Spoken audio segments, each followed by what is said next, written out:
Greetings, everyone. It's Steve Berman of Lethe Press and Tyler of TylerCon. He is our host and and squirming patron. Tyler is recovering from dental extractions, so he's loath to be on camera. In fact, he wants to greet our guests.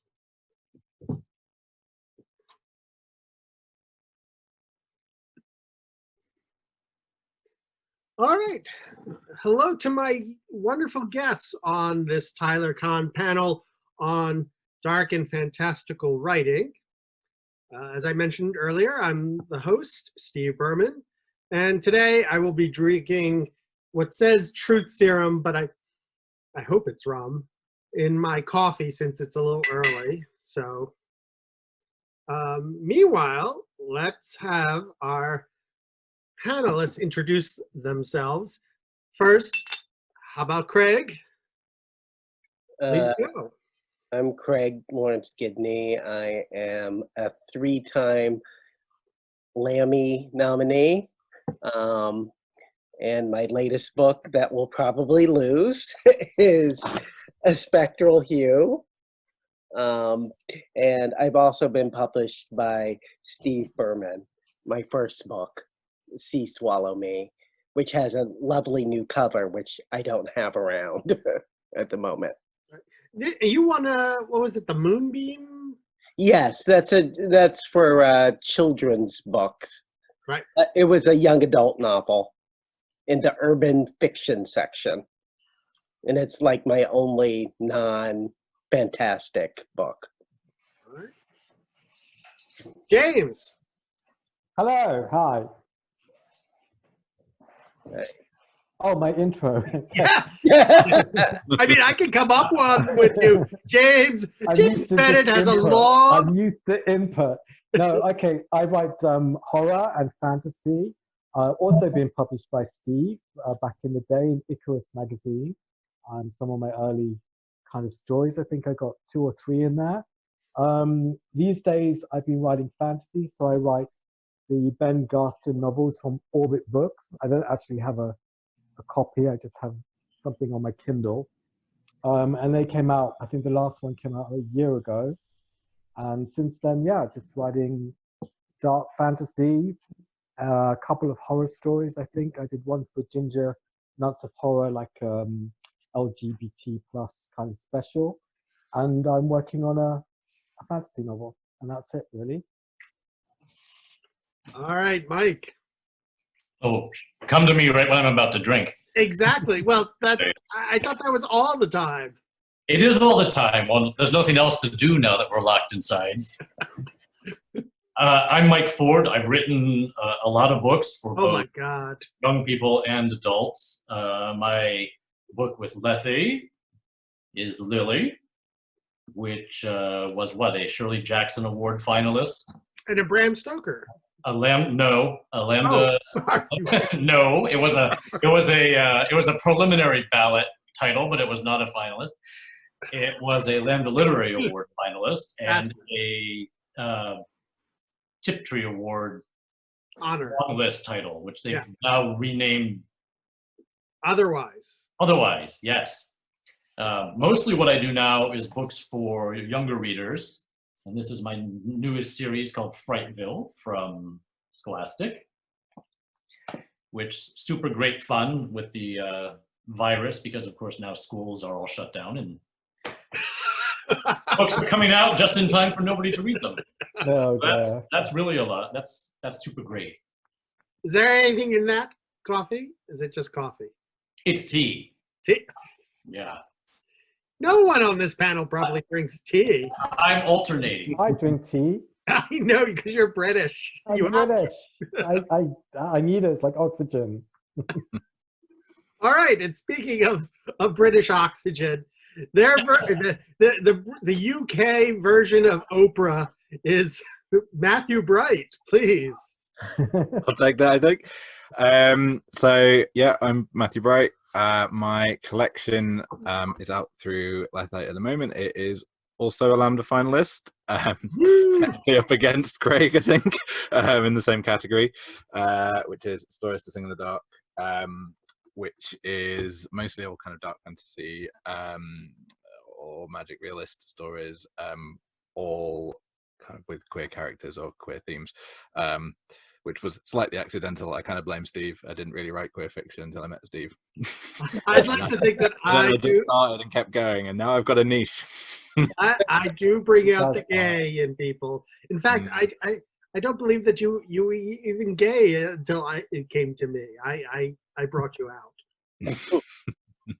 Slander. That's fine. That's my middle name.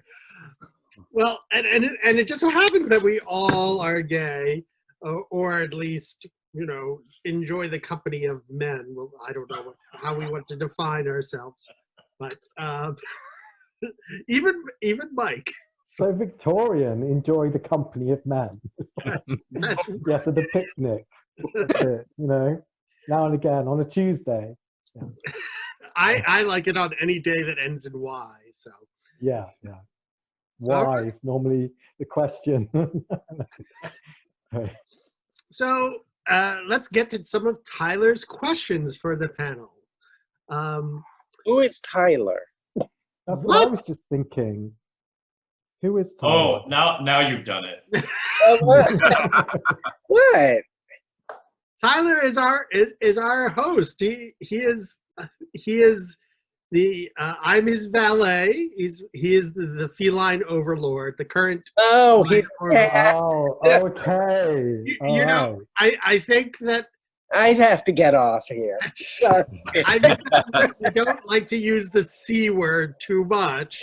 We don't want to, be speciesist. So, Okay. all right. All right. So I'm just gonna have to edit out that whole thing because No, keep it in. I thought he was some like American luminary of dark fantasy, like a sponsor. Yeah. I do believe he is. I didn't want to say I don't know who it is, just in case it's like you don't know Tyler. Like, yeah. He taught Neil everything he knows about Of course, yeah. writing. So I think all I right. met him once at a convention. Yeah, he was great. Yes, yes. So our patron Tyler has asked, "What is it about dark fantasy?" And let me just take a moment here. I'll define it as best as possible. So it's a subgenre of fantasy literature that does incorporate some darker and more frightening themes than, say, high fantasy or necessarily urban fantasy. And so it seems like the authors pulled from the horror writing toolkit to write this stuff. So it's not a new genre. I mean, I think that the Grimm's fairy tales originally were really dark, fantastical words. So let's get back to the question. What is it about dark fantasy that appeals to you as a storyteller? And let's start with that. So who would like to begin? Okay, I'll go. I suppose for me, I like dark fantasy because it's a mix of two genres I love. So for me, it was a crossover between sort of high fantasy, which I started out reading at a very young age and loved, and then sort of like early teens started to read horror, which kind of almost like took over reading fantasy. And then dark fantasy, obviously, as an adult, is kind of like a mix of the two. So that for me, it kind of came from Tolkien through King to Clive Barker. And Clive Barker, obviously, fantastic writer, obviously. That's for me is really where I saw fantasy and horror kind of really gel, really mix. So that to me, it was always in my mind as dark fantasy. Obviously, there's loads of other writers as well, Tamith Lee and Anne Rice as well, that kind of uses adult themes with fantasy. But yeah, I mean, this is basically in a nutshell why I kind of love it so much. I know that it's been, I always say, what is dark fantasy? I asked you because it's been hijacked, you know, by a new generation where it kind of means paranormal romance. So I've had umpteen conversations where I'm talking about Clive Barker and someone's talking about a vampire who falls in love with a, you see what I mean, Twilight, basically. And I'm like, no, I make a distinction. That's not what I'm talking about. And I say, yeah, so, but yeah, in a nutshell, that's why I love it. Yeah, it's a mix of two genres I love.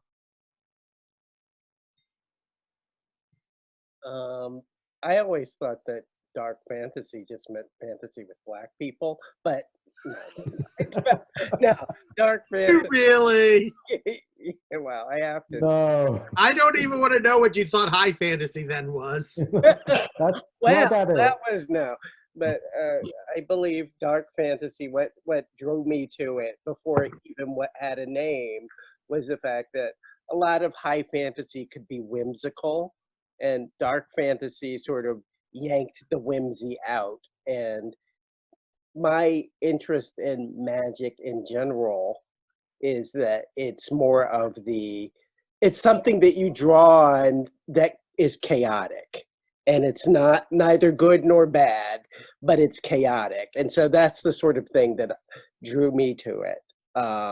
In terms of as a gay person, I am not entirely sure why that was, what drew me to it. I mean, I'm a Tanith Lee fanboy, and maybe I remember when I first read her Delirium's Mistress, which is sort of a mix between high fantasy and, I guess, horror. It had gay sex in the section, in the first paragraph, practically. And I was like, oh, wow, I didn't know you could do that. So that's my interest. I can start volunteering people if you want. Come on, Matt. I'm just playing like chicken against Mike's piercing stare through the screen at me. I can't see anything because of the light from behind me. It's like, well, I kind of got there by accident, but then once I looked back at it, it made so much sense because all the things I read when I was younger were kind of the fantasy genre, and then once I kind of hit adolescence, I think I snuck the Clive Barker collected one that was his best of. I snuck out when I was 12, read a section from I can't remember which one it's from, but it's the shape-shifting sex scene, which blew my mind age 12. So that was and that kind of just wormed its way in, I guess, through all the stuff I read. But I went off, I studied creative writing at university, and they ingrained in us all this stuff about genre not being that worthwhile, and we were all trying to write these really kind of heavy going literary stuff. I was trying to turn all this gay teenage angst, trying to make it literary, and it didn't really work for me until I started fusing in spec fic stuff, and that's when it all kind of worked for me. And I guess that was just like this long trail of stuff that suddenly it just the combination worked for me, which I guess is why it ends up being that kind of dark fantasy is the area that works for me. But for all that, no one could have been more surprised that the first place I professionally published was in a horror magazine. It wasn't what I thought I was writing. And the reviews for the collection are all like, oh, they're very dark. They're very, and I'm like, oh, okay. I didn't think they were that dark. So that maybe just says more about me than anything else. But it's now the genre that feels the most comfortable to write in and the most comfortable to read in, purely by accident, but it's where I've ended up. Mike, do you have further thoughts, or I just can call you first on the next question? No, I think a lot of it comes, well, for me, from what I read growing up, and we grew up in a very remote part of the world, and we had this set of encyclopedias that each one had a little section of fairy tales in it, and whoever had chosen them had chosen most of the darker ones, which I really liked.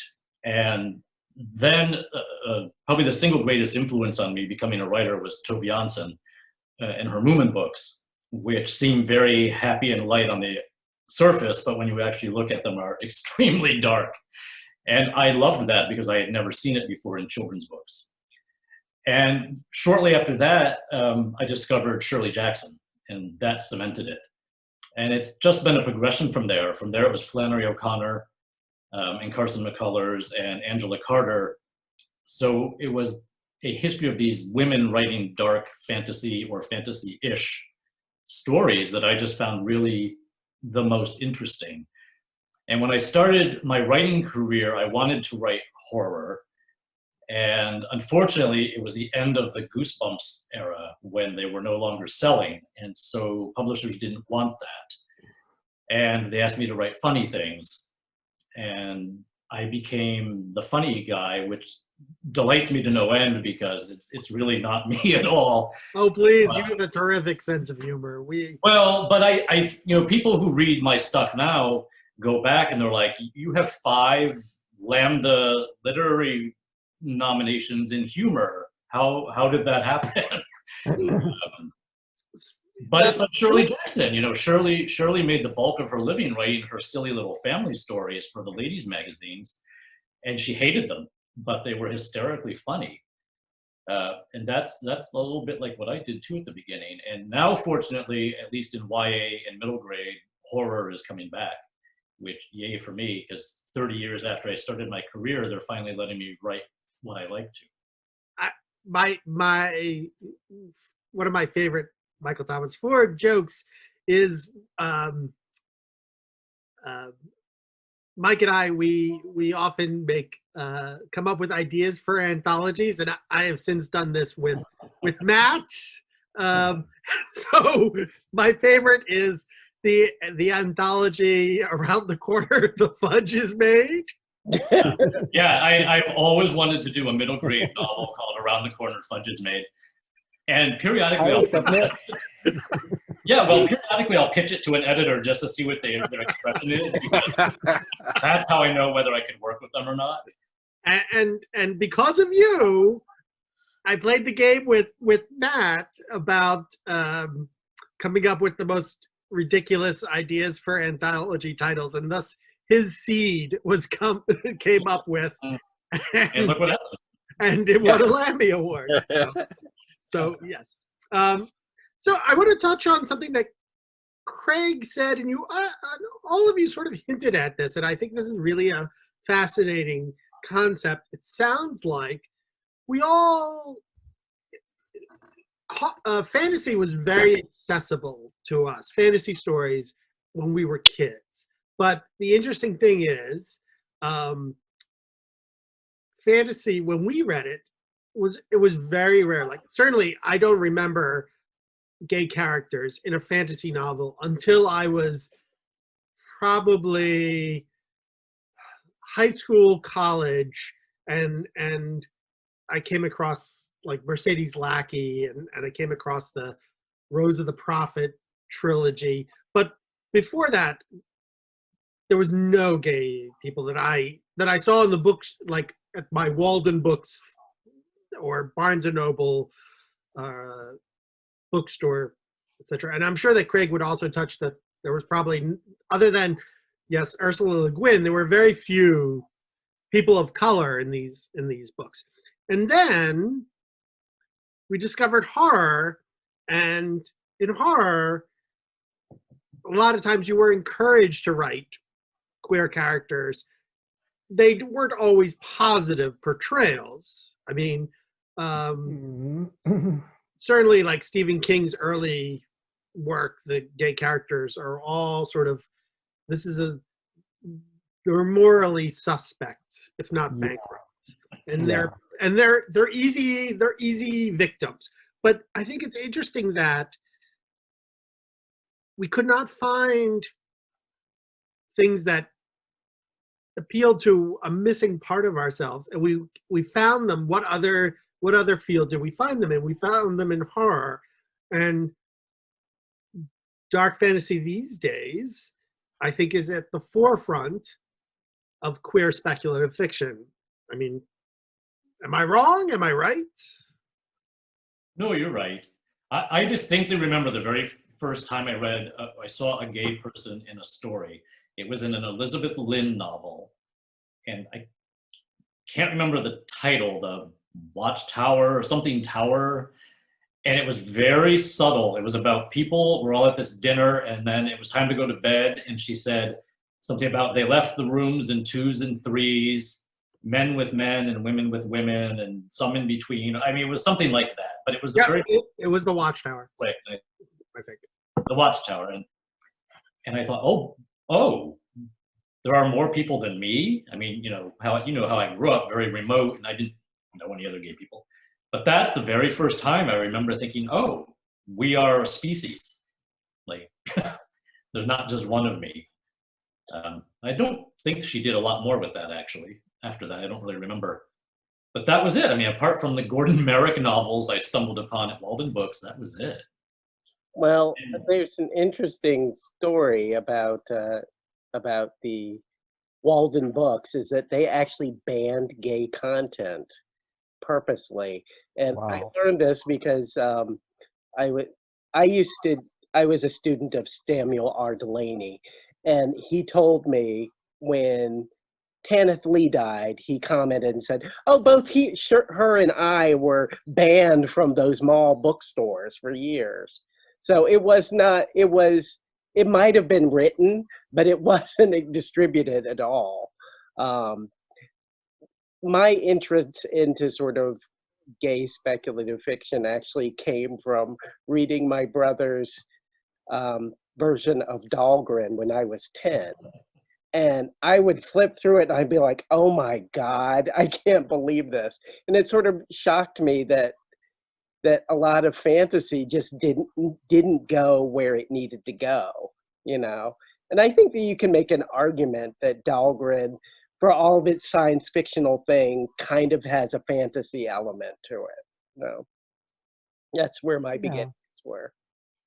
I think, yeah, that's cool. I mean, it's interesting about Delaney and being being banned and stuff. That's like, oh God, it's horrible. I mean, I came to stuff later through Clive Barker because I was reading a lot of horror.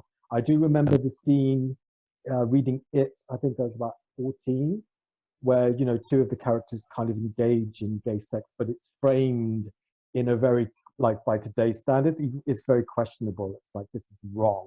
You know, the whole tone of these two kids kind of like having a gay experience is framed as being wrong. It's almost like if you read it today, you get a message from it saying that this is wrong, when really, obviously it's not, but, you know, it doesn't have to be written that way. In other words, a spectacular novel. But for me, I think my most shocking was Clive Barker with Sacrament. I remember reading that book, and it literally shocked me. Kind of, I think it was what you said, Craig, earlier. It was like I was reading it thinking, is this even allowed? Or maybe you, Steve. You know, I was reading it thinking, how is this allowed in the mainstream? You know, I'm gay, but I'm reading this and it's very explicit. It's very explicit in places. You know, I mean, at one point, the character sort of engages in a gangbang, you know, on a pool table, if I remember rightly. And I was just reading it thinking, how is this like, wow, you know, I didn't know this kind of stuff existed. And then it's kind of sad, and you see, you know, what a trailblazer he was, because you go looking for other stuff like that, and there was none. You know, they're literally not in the mainstream. There was none. And then until maybe Neil Gaiman and Sandman came along, you know, graphic novels, that was the next time I kind of saw, you know, gay characters or transsexual characters sort of, you know, approached or dealt with in a mainstream thing. So yeah, it's there was definitely a dearth of it growing up, to the point where I just thought it wasn't allowed. I just believed that it was not allowed to exist in fiction. And when I started to write myself, I had no end of people tell me that you can write that, but it won't get published. Or, you know, you could write that, but you're never going to go anywhere as a writer if that's what you choose to write. So it's very good now to see those times change, whereas now it's like everyone and their grandma wants to write gay characters, you know? But within that, there's still this sense for me of like, I want to see gay authors break through. I don't really want to see the same old demographic just shoving loads of gay people into their stories. You see what I mean? I still think that there's a difference, you know, between own voices and, not militantly, but, you know, the majority of homosexuality that's featured in the mainstream today still comes via heterosexual voices. That's just Right. reality. There's an entire group of writing that Yeah, it's M for M, writing. And, exactly. first of all, I don't want to shame anyone for liking what they like, but Yeah, often it doesn't feel authentic because no. we aren't usually that drippy. Yeah, it's very I mean, saccharine. Very saccharine. And like he took off his chest with his rippling muscles. right. And And it's like everyone has to fall in love. It's like Mills and Boons. we also don't Like, what gay bar did you go to? yeah, we also don't talk after we do the thing. We fall asleep. Yeah, yeah, exactly. Or leave. Mike, are you that drippy? That's all I would ask. Well, the whole MM thing is a whole other panel. But it brings up an interesting point, which is there are a lot of gay men who hate those books because they don't feel authentic. But when you say that to the straight women who write them, they get horribly offended. And one of my dearest friends in the whole world is one of those women. And I've had this conversation with her. And I said, but you don't get it. Like, you think you're honoring and respecting the gay men that you say you like, but in some ways it's a gay minstrel show, right? Like, they're projecting onto us what they think that we act or look or should be like for their own entertainment. Yeah. There's a weird, I don't even really know how to because I don't really talk, I've never talked about this just because it's not worth bringing up in the fiction, but there's a strange fetishization, whatever the word would be, of gay men in those books that feels creepy to those of us who are that. Yeah. And it's basically fan fiction about gay men. Yeah, I just wonder why it has to say niche. You have, like, it's okay. It almost seems like, and I'm not militant about this. I don't want anyone to get upset with me, but I just wonder why, when gayness is featured in the mainstream, it's okay if it comes from straight writers. But if you're gay and write that, then you're in gay fiction and you stay in that niche. Right. And it somehow doesn't kind of cross, and it's just strange to me. I'm like, why is that? The perfect example is A Little Life. Why does anyone like this book? Why? I don't understand. Beautifully written. It's beautifully written. It made no sense. It's beautifully written, but it's trash. It's gay trauma trash. And the only people that I do know a few gay men who love this book. I know some. But primarily it's other heterosexual white people who love this book because it makes them sad. And that's, I think, what irritates me. It's like, why are our experiences fodder for your catharsis? That's right. Exploitation. It's kind of like trauma porn, like what happened with the Sapphire books, for instance, with Precious. And we can talk about whether or not you like it or whatever, but it is kind of traumatic, and it goes for it almost becomes gothic in it, the way that it goes. So I feel the need. Tyler is telling me that we need to rein it back to our subject. I appreciate the viewpoints and all political. that, and it's all good. No. I value it, but Tyler does want us to focus on the matter at hand. So let's go back to writing dark fantasy, and we'll talk about queer sensibilities still, though, because he wants us to talk about that. So how do you feel that, being a gay man, what tools do you bring to writing dark fantasy that, we'll say, heterosexuals do not? How about that? Go ahead, Mike. You laugh. No, I'm not. Well, I don't know. It's really interesting because I don't know how old everybody is, but I've been doing this for 30 years, and I remember when Queer Fear came out, and it was the first thing that had stories with gay focus, and not the first, but it was one of the bigger ones, and I think we kind of became a trope that people started using as a substitute for difference or for otherness. and it's still going on. And on the one hand, I really like it. It's weird. I'm on. I don't know if I'm supposed to talk about this, but anyway, I'm on the YA jury for the Stoker Award. I've done it for years, and I've noticed over the years this very marked increase in queer content of the books that we are sent. And at first, it was what we were talking about earlier, where the queer person was the tragic figure who had to die. Now it's the queer character is almost always the hero, or becomes the hero in some way. And it's also moved from gay men being the focus to trans and gender fluid characters now. So that's been really interesting to see. But my point is, I think we are still a substitute or a marker for anything that's different and other and strange to readers and to writers. Yeah, I would say, I mean, yeah, I would agree with that. I think I didn't really want to, for me personally, I didn't want to write gayness. I wanted to just write stories when I started out. I was kind of very almost, when I was younger, like determined, like, no, I'm not going to do this. And I wrote, my novels, and they're in the mainstream, but they're not, I mean, they have gay characters, but they're not specifically gay. But as I've got older and seen what we've been talking about, there's definitely been more of a desire to sort of write from my own perspective and write things that I just don't see, like we were saying, I don't really see being represented. I don't see them being written about as much as, you'll see a fantasy novel come out, but it's almost pitched as this is like two gay characters. The story and everything is very in the background, So what I'm doing now is I kind of want to write something that has a full cloth but it's maybe a little bit more authentic. I don't know, in delivery.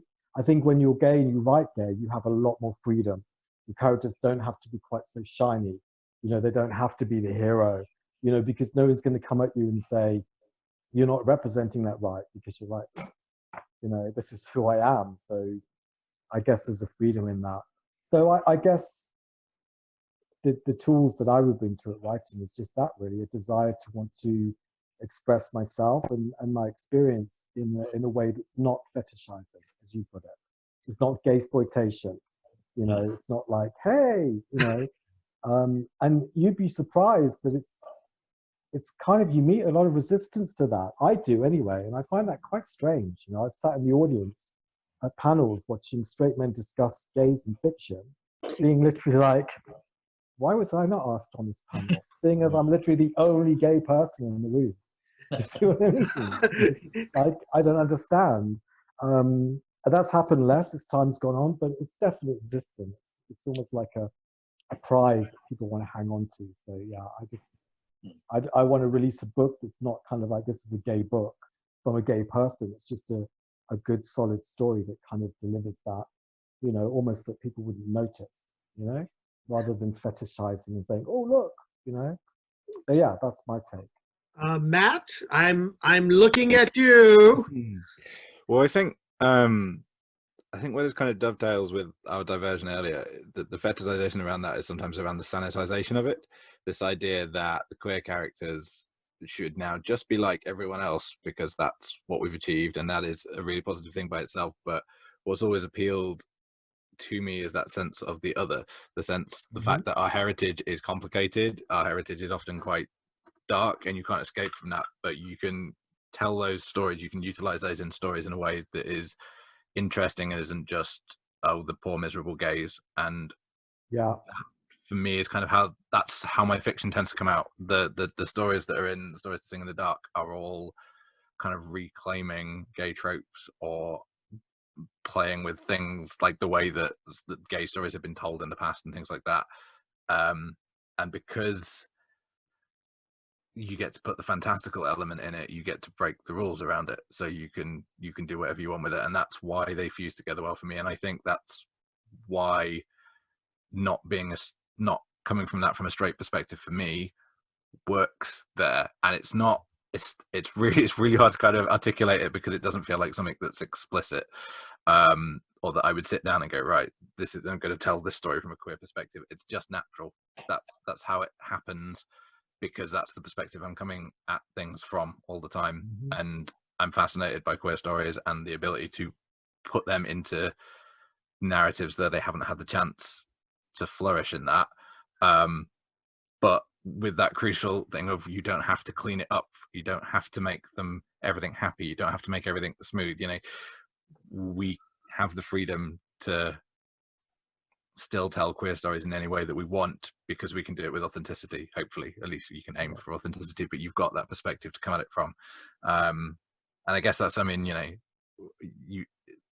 if you're the outsider, the first thing you get to do is you get to be the victim or the monster, and then eventually you get to be everything else. But I still quite like telling the victim and the monster stories, but you can do that with awareness of what, you know, what went before you. Yeah, I like that what you said, because it's that that normalizing. You put that really, really well, because I'm really dead against that normalizing. I cannot stand it when straight authors say, I have gay characters, but they just happen to be gay. Yeah. Because I'm like, I've never met a gay person who just happens to be gay. Our history and what we lived through, and you know how we've grown, doesn't really allow that sense of just, well, I'm just gay, it's no big deal, you know. That is a very heterosexual approach to writing gay characters, in my opinion, and I would definitely avoid that, like the plague, because like you said, I wouldn't try to. It just isn't, it's not there, you know. I couldn't fabricate it. It would feel too disingenuous, whatever. But yeah. So one of Tyler's other questions is, when we're writing dark fantasy, is there a point where we tip over into horror? And how can, you know, is that necessarily a bad thing? Is there some means that you all use to resist plunging into horror? Or should there be times where we're just like, this story is obviously meant for something much darker? So please feel free to chime in on that. Well, my I was gonna say, jump. A Spectral Hue, I didn't really consider it to be a horror book at all, and a lot of people don't. But it does deal with ghosts and trauma, and so on one hand, it is and it isn't. And I kind of like the fact that I like fiction that isn't totally committed to a genre. I've discovered I like liminality in my fiction, and ambiguity, and things don't go back and forth between what they are. And that's kind of why I'm sort of drawn to, I suppose, dark fantasies, because it's neither one thing or the other, neither fish nor fowl. And I like that. Yeah, I'd agree with that. I kind of don't like absolutes. So I don't like characters who are like, this is the good guy, this is the bad guy. I kind of, what I'm working on now is sometimes circumstance just makes people do certain things. And, you know, especially in terms of being gay, I'd say, you know, there is a horror in that anyway. I mean, most of us have lived most of our lives as second-class citizens. It is horrific, you know. It's a beautiful thing as well, but it definitely contains horror. So within fantasy as well, it's like, I think sometimes you have to go there because a lot of the threat has already been done. We've had the Dark Lords, we've had this, we've had that, you know. So sometimes for an audience to bring something fresh, then you're going to go into horror. I mean, Game of Thrones did this really well, you know, whereas it's kind of seems like a medieval fantasy on the surface, but parts of it are pretty gritty and pretty dark, you know, and it definitely delves into stuff that even 10 years ago would not be allowed, you know. It's definitely not on mainstream television, incest and, you know, things like this that it deals with. So yeah, I want my readers to be frightened. I want them to be unsettled. I don't want them to be too comfortable. I don't want them to feel that characters are safe, you know, and that, oh, this is just, there's something they're going to escape. So when I kind of come to elements of threat in story, particularly what I'm writing now, then yeah, I'm going to delve into horror, and I enjoy horror. So yeah, that makes it fun for me as a writer too. Mike, Matt? I don't honestly think about it too much because I primarily am writing for children now. the idea of horror for kids is, of course, ghosts and things that go bump in the night, really. And yeah, sometimes my editor will say that's too much. You went a little too far there. But other than that, I think there was a bigger differentiation when we were kids, or when I was a kid. Like Walden Books had separate categories for all those things. I don't know what they were because I wasn't in publishing, so I don't know what determined what went where. But now I think it all kind of blends together. I guess in my head, horror is, it's like when people say they like horror films, I'm always like, do you mean slasher films or do you mean the good ones? Because I have zero interest in movies that are just about people being killed. I find them stupid. I just don't see the point in them. So maybe that's my draw the line, like realistic horror, like real life stuff as opposed to supernatural / I don't know, fantasy stuff. I don't really know.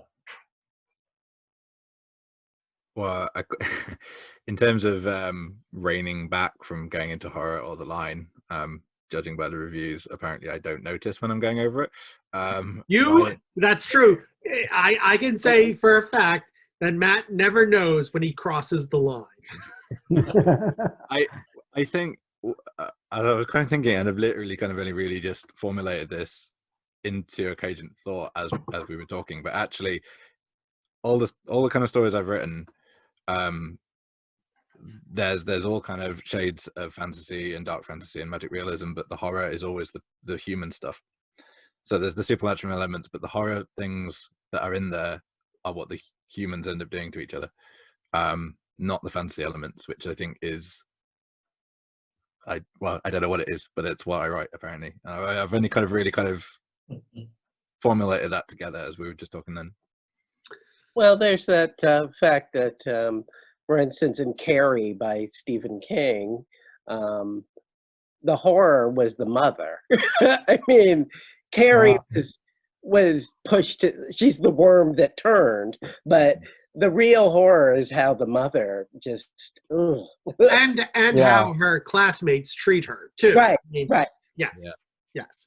I just realized now that drinking spiked coffee at 11 something a.m. without eating breakfast is not necessarily a good idea. So, but like this is the first time you've done that? You're trying to get probably the first time since college, and I don't remember. New. Alcohol, this new thing. When did they invent this? It's only 5 o'clock here, so yeah. Oh, well, that's why I'm drinking. Yes. Yeah. So let's just talk about also the times. I mean, we're doing this for a reason, and you've touched upon the woes of being locked down and all that. Can we resist writing dark fantasy in our current, state of the world? Do you find yourself? Does writing dark fantasy, provide a catharsis or a means of coping? Well, it's interesting. In publishing, I was an editor before I was a writer, and I've sat through many marketing meetings. There has always been this feeling that horror entertainment flourishes in times when people feel politically safe, and that the opposite is true, that in times of political upheaval, people flock to romance and lighter stuff. And they've actually done some studies on this that have shown who's in office at a time will influence what entertainment is popular. So it's interesting, since I can't imagine living in a worse time in my lifetime than we do right now. I recently had a publisher come to me and say, we want to rush out a whole bunch of light romance material set in quarantine. What? Because we have found that our readers want something that comforts them. They want to experience something where the characters are like them, they're quarantined, but their lives are okay. It makes sense, I Which guess. I found interesting, yeah. So it will be interesting to see what comes out of this. I think for me, there's more like the stuff I'm writing now is probably the darkest I've ever written. But having said that, it's a lot less gratuitous in the sense that it kind of has to have a point to it, you know, like a point of almost like a message, but not as strong as that. But like the darkness has to have some reason behind it to a pointer to show maybe what we're doing, you know, stuff like that, which I never really cared about before. Before, darkness would just be like an element to scare or to thrill. Whereas now I'm really thinking a lot deeper into it of like, why has this happened? And if they solve this problem, wouldn't they just do the same thing? How much of it is human nature? So it's like delving more into that, which is more hopeful in a way, I guess. But I'm not about to write Bambi, I don't think, especially not in quarantine, where it's kind of every day is a little bit tough. Like I said, I'm in the 5th week now. I'm not allowed out for a walk here. So I've literally been 5 weeks indoors. I've been to the supermarket once a week. That's my social life now. So the stuff I'm writing, I think is, it doesn't turn to the more hopeful, I don't know. But I know what you're saying. And I've heard that before as well, that in times of, you know, darkness, people want something light. They want something to give them hope, you know. And at the moment, I agree with you with Trump and stuff like that, you know. Maybe I do wonder if it'll be different this time, though, because like you said, I think people are looking for things that make sense of it rather than, I think there's this feeling that this is bigger than anything that's happened and that there are going to be monumental changes in how we live. And I think people want things that show them how to do that rather than distract them until things go back to normal. So that's what's going to be interesting. Yeah, and also on a metaphysical scale. So I'm writing maybe like a quest proviso. So I have people on the quest, you know, they're trying to save the world, but something that's emerged in that is some of the characters are like, this even deserves saving, you know? And it kind of has this kind of metaphysical argument, you know, maybe it's best to just let the whole thing die. These are definitely ideas that have come out of the times that we live in, you know, with things like Greta Thunberg, and, you know, people are starting to really question the way that we live, the way we're doing things, you know, even in lockdown. You know, the positives are nature, pollution has fallen drastically. You know, the ray of light that we're seeing is that we can see that we can actually change things for the better just by not being around, you know. So I don't know. I think that's right. I think rather than people thinking in absolutes of light, dark, people are starting to question more. You know, people are starting to ask some pretty important questions, I think. Greg? Well, I've actually hit a wall because of writing, because of the anxiety. My anxiety has gone up, up, up, and I just can't write when I'm that anxious. It's slowly beginning to erode because I actually have something that's due, but you know, just the idea of sitting down writing something, I'm just like, well, the world is not going to be around. Is publishing going to be around? Is the group that I'm sending it to, is it even going to be stable? I mean, all these balls are in the air. And to tell the truth, also being with who's in charge of, well, it's actually who's in charge of both Britain and America to some extent.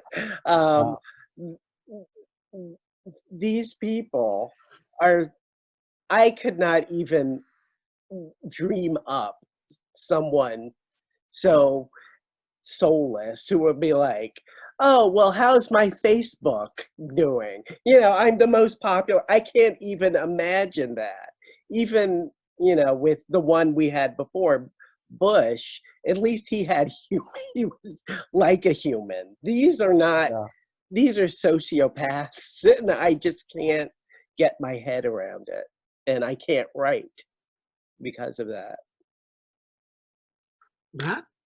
I think, well, I would struggle coming at anything of what's happening now head on, partly because some of it is so absurd it wouldn't be believed in fiction, and also just because I don't know, for me, the idea of trying to process like stuff that's happening now directly just doesn't work. I couldn't do it.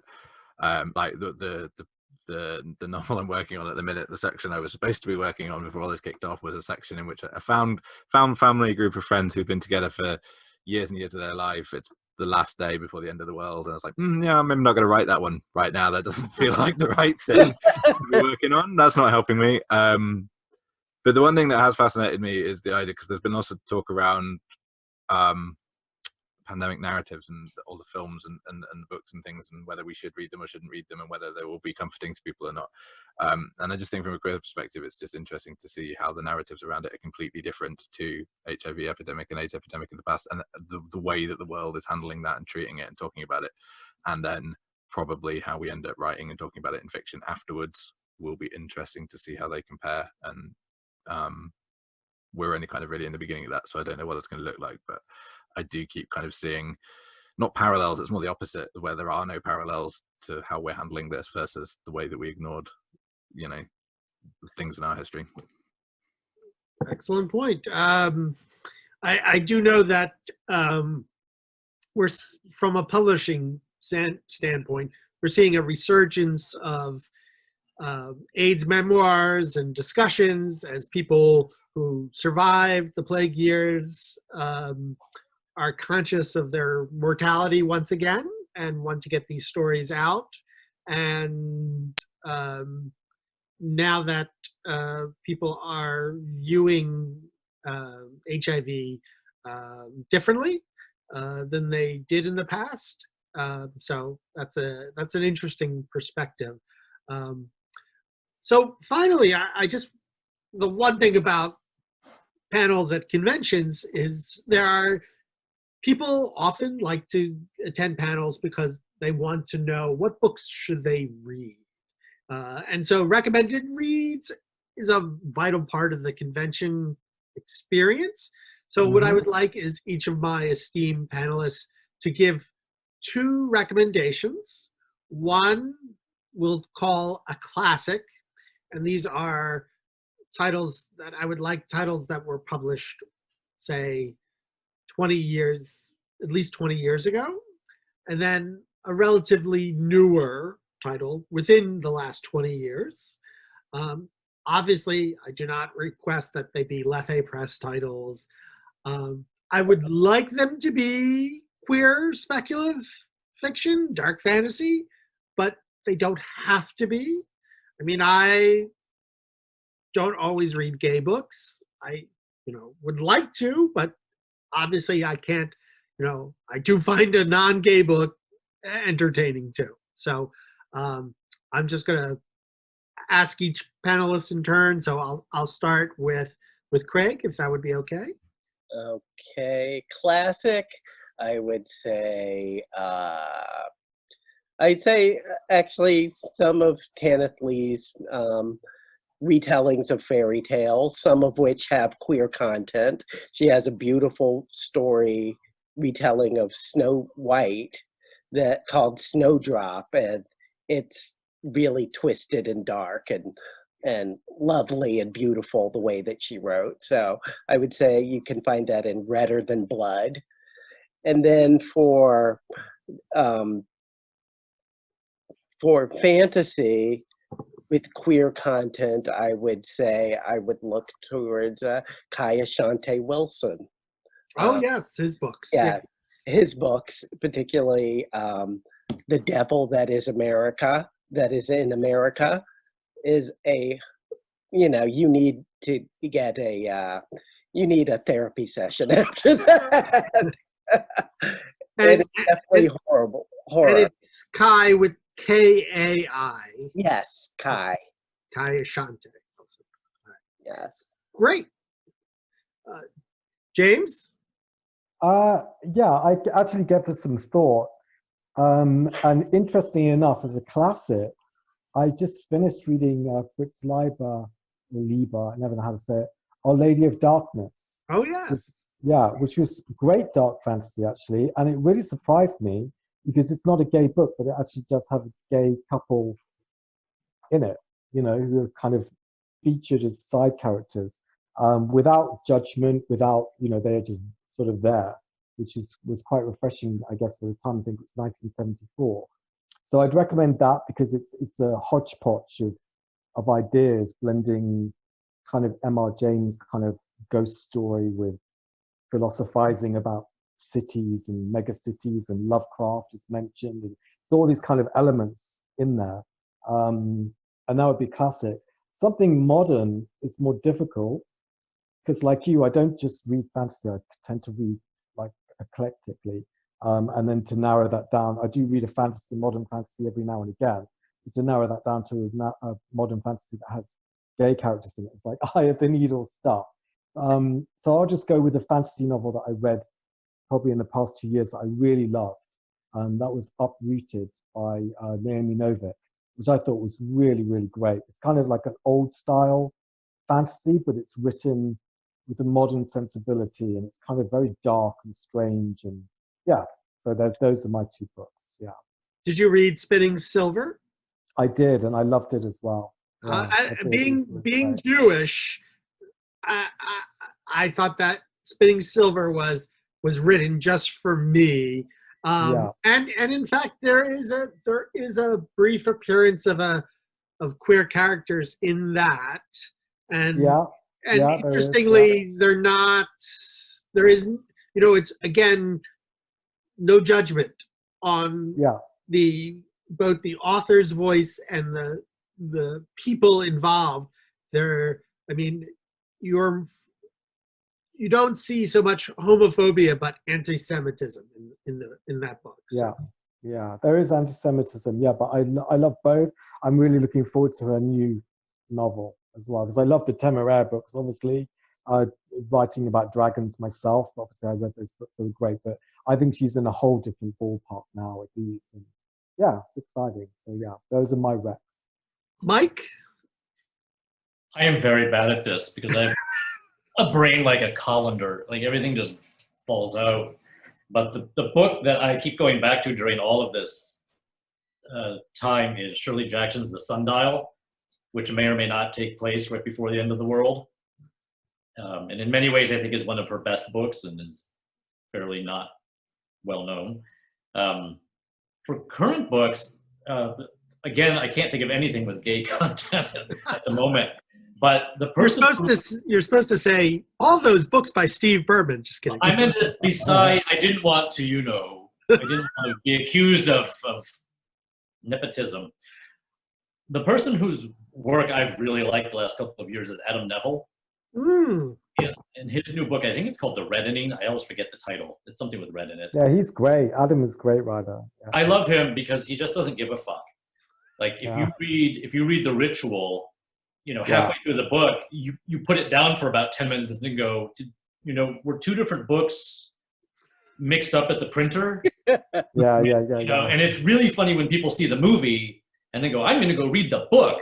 And then you see them online and they're like, what the hell? Like what this has, But that's what I love about him was most people would sit down and have written that book and said, oh, I can't show this to anybody.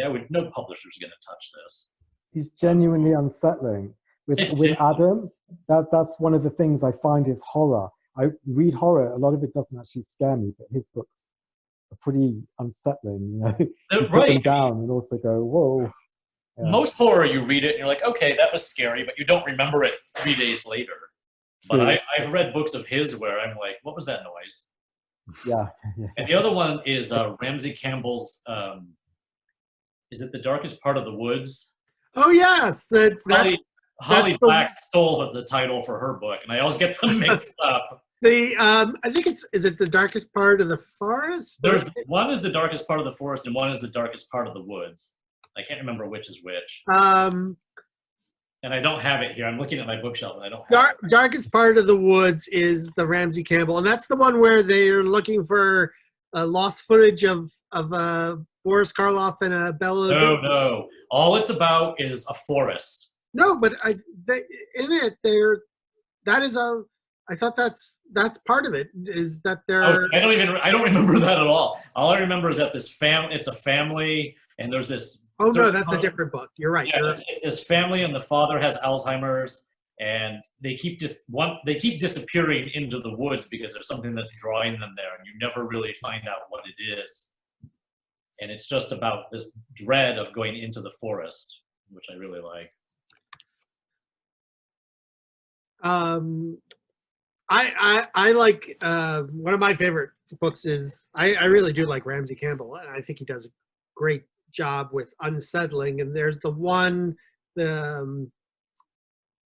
about the moon, the Lovecraftian entity that comes down from the moon, but the one that's where the whole town freezes over, and it's a really unnatural looking into the windows of frozen houses, and everyone starts to when they freeze up, they're all like in a weird shape, worshiping this globe, and they're like always three people. And so I mean, it's good Lovecraftian fiction because it doesn't necessarily have, you know, them shouting out random letters on the keyboard and tentacles, and it's just very unnerving because it's never quite really explained. So well, he's really funny because there are very few people that I kind of fantasize about blurbing a book of mine at some point, but he's one of them. And so after I read that book, I wrote him a fan email and said how much I really liked it, and he basically wrote back, "That's nice." Yeah, actually, it's a very, very nice man. Ramsey's great. Yeah. I've reprinted him at least in something. I think it was, I forget what it was, but all right, Matt. Classic. Would have to be. I'm really bad at this as well. I was just like quietly scrolling Goodreads just below the screen to see what I've looked at. For the classic, literally anything by Philip Ridley. He's amazing. He's got a whole kind of set of books which are very queer, even when they're not being queer, and they're kind of like a sort of, I don't know how the best way to describe them, but a lot of them are kind of like domestic fantasy horror. Kind of, there's always this darkness underneath things, and he's always examining